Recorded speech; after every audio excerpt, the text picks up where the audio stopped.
Saiu um vídeo do Peleja, a verdade sobre o dono da Libertadores, Alejandro Domingues. Em março de 2025, o presidente da Conmebol deu essa declaração que revoltou torcedores, jogadores, dirigentes e políticos brasileiros. ¿Sin qué? Sin equipos brasileños. Eso sería como Tarzán sin chita.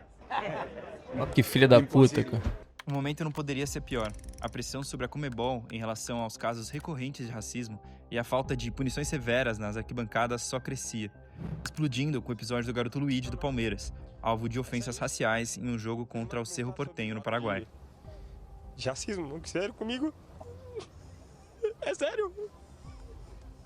Até quando a gente vai passar isso? Até quando?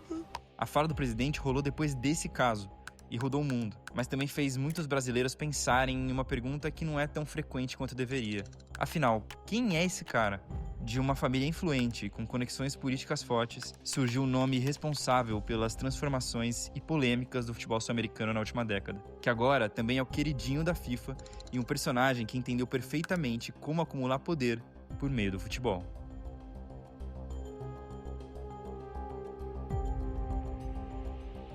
Caralho. Tô até curioso, mano, porque eu não sei de nada da história do Alejandro Domingues aí. Alejandro Domingues é da turma que prometeu modernizar e profissionalizar o futebol sul-americano, oferecer integridade e honestidade em um ambiente que, nas palavras dele, era dominado por máfias que davam muito mais atenção ao dinheiro do que ao esporte.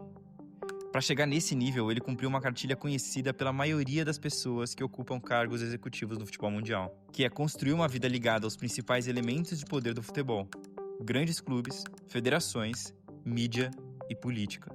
No caso dele, esse não foi um caminho muito difícil e, na verdade, era o mais óbvio. Alejandro Guilhermo Domingues Wilson Smith nasceu em Assunção, no Paraguai, na década de 70. Filho de um dos homens mais poderosos do país, El Tigre Osvaldo Domingues Dib, Olha aí. o ODD. Em 1966, o irmão do ODD, Humberto, protagonizou um casamento que parou o país. A noiva, Graciela Stroessner, filha de Alfredo Stroessner, responsável pela ditadura mais longa da América do Sul e uma das mais sanguinárias da história também. A ligação Caralho. familiar com a ditadura foi chave para o sucesso dos negócios do Osvaldo, que construiu um império durante o regime. Ele também foi acusado de diversos crimes, como fraude, contrabando, lavagem de dinheiro e até roubo de terras indígenas, em um caso que foi parar na Corte Interamericana de Direitos Humanos. Mas o ODD não ficou famoso por nada disso. E se dinheiro e poder já não eram um problema, só faltava o apoio do povo. E ele foi buscar essa parte da forma mais clássica que existe: pelo futebol. Ele foi presidente do Olímpia durante 2 longos mandatos e se tornou o dirigente mais vitorioso da história do futebol paraguaio, conquistando 3 Libertadores no caminho. Caralho. En homenaje a nuestra majestad, que es el pueblo paraguayo, y en especial los franqueados. Curiosamente, como apurou o jornalista Lúcio de Castro, um dos registros da infância do Alejandro está no banco de dados da Polícia Federal Brasileira, de quando o ODD falsificou informações para tentar conseguir residência permanente no Brasil, temendo o que poderia acontecer com a família depois da inevitável queda do ditador Stroessner, o que virou realidade em 1989. No fim, os Domingues não precisaram sair do país e ainda aproveitaram a redemocratização para expandir o seu domínio. Na década de 90, o Osvaldo fundou o jornal La Nación, ironicamente lançado como uma voz independente para o novo Paraguai. O jornal depois faria parte do conglomerado de mídia Nación, englobando canais de TV e rádio e aumentando a influência na opinião popular. Com as portas abertas pelo pai, o jovem Alejandro, que se formou em economia na Universidade do Kansas, cresceu com acesso aos círculos de poder mais importantes do Paraguai, desde cedo ocupando cargos de liderança. Além de fazer parte da diretoria do Olímpia, chegando à vice-presidência, ele se tornou presidente do Grupo Nación com apenas 27 anos e começou a articular as relações que levariam ao topo da Associação Paraguaia de Futebol. Em 2007, Alejandro Domingues fazia parte de um movimento opositor no futebol paraguaio, que resultou na renúncia do presidente da associação, Oscar Harrison. O líder do movimento, Juan Ano Napu, foi eleito presidente no mesmo ano, tendo Domingues como vice. Napu foi uma espécie de mentor para ele. E aqui as histórias de grandes personagens do futebol sul-americano começam a se entrelaçar, se liga. A partir de 1986, por quase 30 anos, a Conmebol foi liderada pelo paraguaio Nicolás Leoz, que decidiu renunciar ao cargo em 2013, alegando problemas de saúde e pessoais. No lugar dele entrou o uruguaio Eugenio Figueiredo, outra figura carimbada da velha guarda. Mas em 2014, o manda-chuva do futebol argentino, Dom Julio Grondona, que comandou a AFA por 35 anos, faleceu. Grondona 35 também era vice-presidente anos. da FIFA, e depois da sua morte, Figueiredo assumiu o cargo, consequentemente deixando a presidência da Conmebol com só 1 ano de trabalho. A solução foi voltar para as mãos do Paraguai, com o Napu virando o presidente da Conmebol. E como uma coisa puxa a outra, a liderança da Associação Paraguaia foi passada para o seu vice, Alejandro Domingues. Quando a emoção é realmente grande, não sei se uno pode descobrir que os sentimentos se vão agrandando na medida que... É tudo um jogo de interesse, né, moleque? Tudo. Peleou, competiu. No topo do futebol local pela primeira vez, Domingues fortaleceu sua posição e o próximo passo era conquistar a América. Ele talvez só não esperava que fosse tão rápido. Em 2015, o maior escândalo de corrupção da história do futebol explodiu. O FIFA Gate afundou a credibilidade da FIFA e das confederações, e a Conmebol foi um dos centros da crise, resultando na prisão dos 3 presidentes que eu te falei. Apesar de vir da mesma escola, Domingues venceu a eleição de 2016 e se tornou presidente da Conmebol.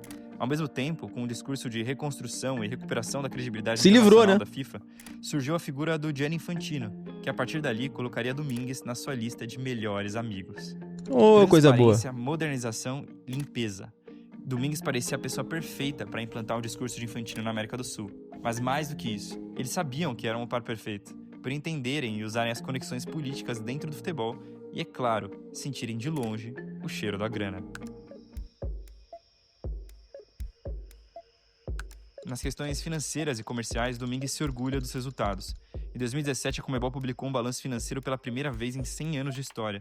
E as novas estratégias de patrocínios e direitos de TV, por exemplo, aumentaram as receitas a níveis de quadruplicarem os prêmios das competições continentais na última década. A visão comercial pode, muitas vezes, não ser muito compatível com a vontade dos torcedores e com a festa sul-americana. O primeiro exemplo claro disso foi o episódio bizarro do segundo jogo da final da Libertadores de 2018, que foi disputado em Madrid por questões de segurança. As passagens e a hospedagem das delegações de Boca e River foram pagas pela Qatar Airways, e tinha acabado de assinar um contrato com a Conmebol e já se colocava como uma empresa importante na dinâmica político-econômica que marcaria o futebol nos anos seguintes. A aproximação com a Europa é um objetivo claro de Domingues, inclusive na implementação das finais únicas nos torneios continentais. A decisão que causa polêmica até hoje. A diferença nas relações geográficas, de infraestrutura de transporte e financeiras entre europeus e latinos transformou as decisões em produtos ainda mais excludentes. É caríssimo ver seu clube na Libertadores, ainda mais uma final única em outro país, o que resultou em públicos bizarros em algumas finais de Sul-Americana, mesmo com os esforços da Confederação para mascarar os chames.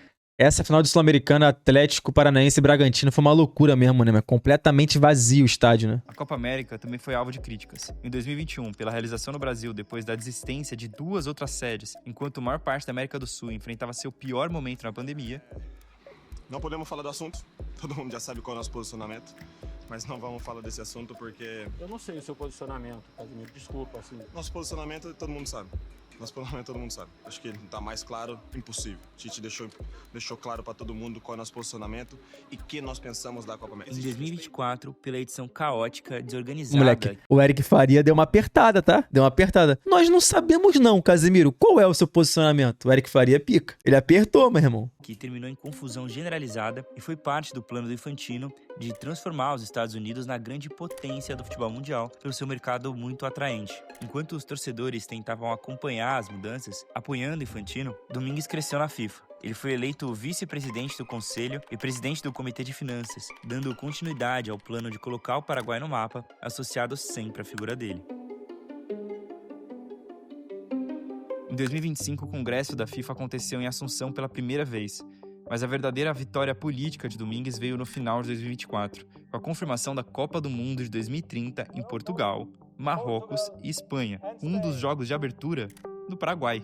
O anúncio da Copa Bizarra em 6 países e 3 continentes tinha um objetivo claro. Essa Copa vai ser uma bagunça ano que vem, hein? Uma bagunça, mas estarei lá, onde a seleção estiver, perfeito? Não tô falando do Vasco não, tô falando da seleção brasileira, que eles quase que se entrelaçam, né? Facilitar o caminho para a Copa de 2034 na Arábia Saudita. Os 3 jogos dados à América do Sul... Ah, não é ano que vem não, 2030.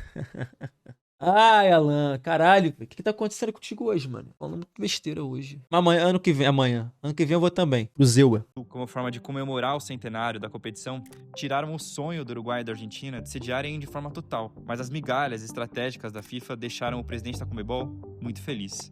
Quando o Paraguai entrou na candidatura conjunta em 2017, um dos facilitadores do processo foi justamente o presidente do país na época, Horácio Cartes. Cartes é outro multimilionário paraguaio que ganhou respeito popular com o futebol, presidindo o Clube Libertad por mais de 10 anos.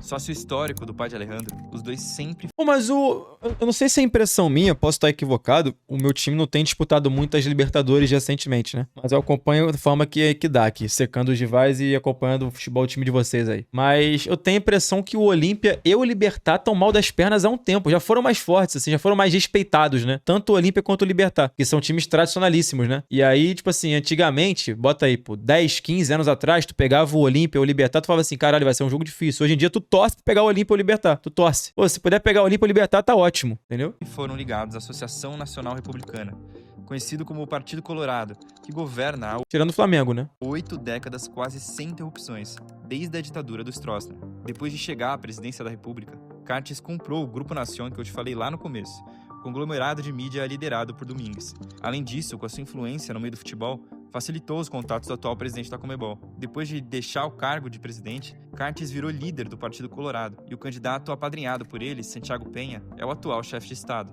que também tem uma relação muito próxima com Domingues.